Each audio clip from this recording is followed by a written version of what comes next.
ازيكم يا حبايب قلبي، عاملين ايه؟ ان شاء الله النهارده هنعمل مع بعض البسبوسه، وهنشوف مكوناتها ومقاديرها ايه عشان تطلع معانا مظبوطه بالظبط زي اللي بنجيبها جاهزه من بره. تعالوا نشوف المكونات مع بعض. 4 كوبايات من السميد، كوبايه الا ربع من السمنه، كوبايه لبن، كوبايه سكر، نص كوبايه جوز هند. تعالوا نشوف باقي المكونات مع بعض. هنا معلقتين كبار لبن بودره، هنحمصهم نديهم تحميصه على البوتاجاز.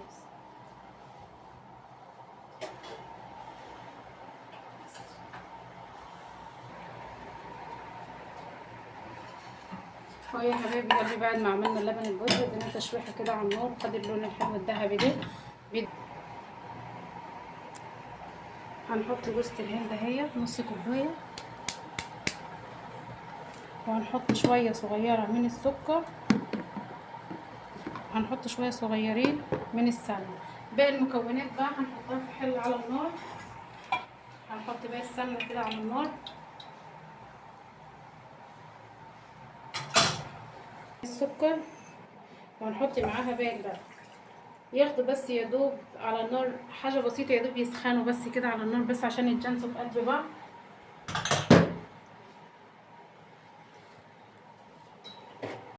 اهو يا حبايبي قلبي، انا مش عايزاهم يغلوا خالص ولا عايزاهم يسخنوا، يدوب بس السكر يدوب في قلب اللبن ويدي شكل زي الكريمه كده بالظبط. انا مش عايزاهم يسخنوا في قلب بعض.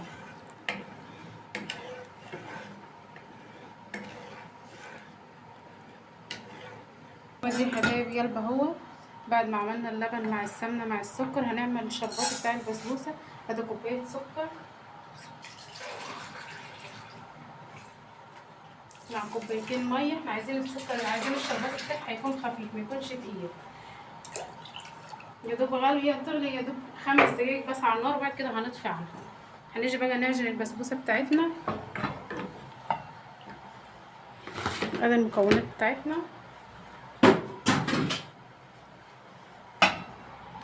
نحط معلقتين اللبن البودر. هنا حطينا يا دوب حبه سمنه وحبه سكر، حطينا يا دوب حبه سمنه وحبه سكر، وحطينا جوز الهند واللبن البودر. هنقلبهم بس مع بعض يتجانسوا كده مع بعض، وبعد كده ننزل بالمكونات السايله عليها. دي المكونات الجافه، وبعد كده ننزل بالمكونات السايله عليها.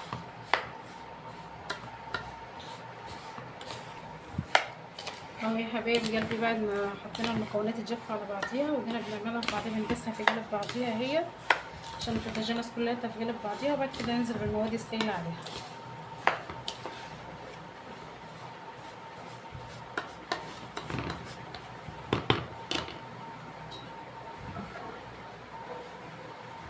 وادي يا حبايبي المكونات السايله هننزل بيها.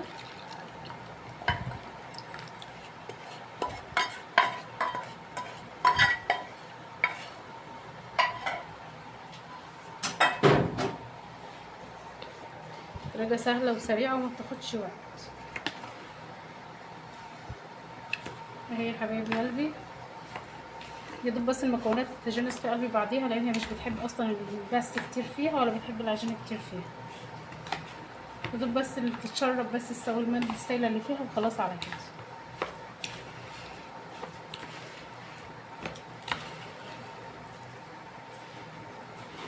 يا دوب نلمها في قلب بعضيها كده بس. نكون مولعين الفرن قبليها قبل ما نبدا بس فيها على درجه حراره 200، وبعد كده ننزله على 180 لما يجي ندخلها الفرن.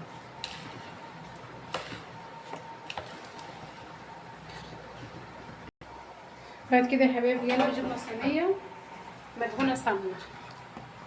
سمك الصينيه دي حوالي 30 سم.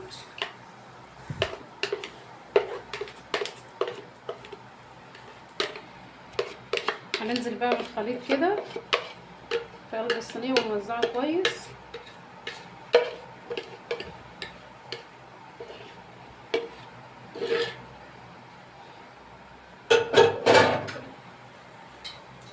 اهو بسم الله ما شاء الله. يا دوبها بس تشرب بس الميه السائله اللي فيها، مش بتحتاج عجن كتير ولا حاجه. اهو يا حبايبي قلبي، بعد ما حطينا البسبوسه في قلب الصينيه فردناها وسويناها كل حته اهي. لازم نسويها كل حته تبقى زي بعضيها كل حته.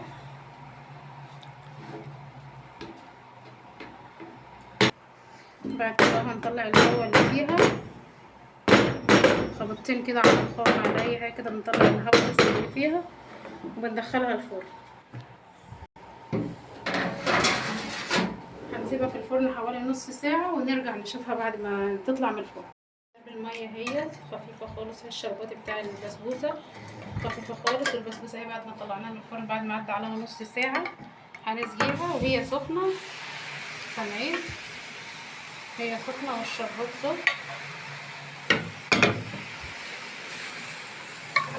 يبقى دام شربت الميه وعملت معانا كده يبقى ان شاء الله ناشفه ان شاء الله زي العسل.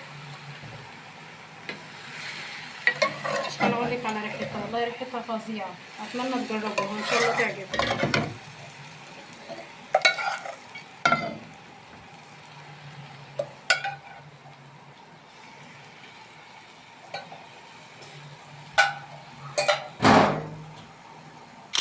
ويا حبايب قلبي بعد ما شربت الشربات نشوفها مع بعض بقى كده، نقطعها ونشوفها مع بعض.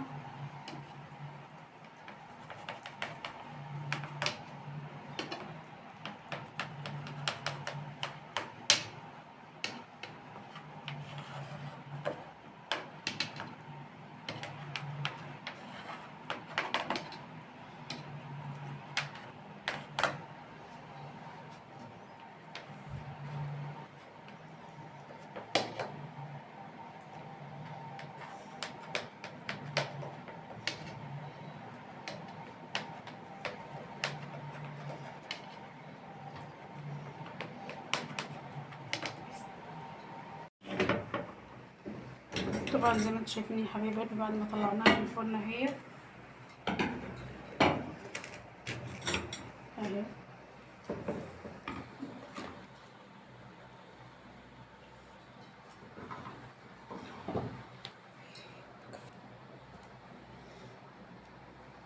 زي ما انتم شايفين اهو.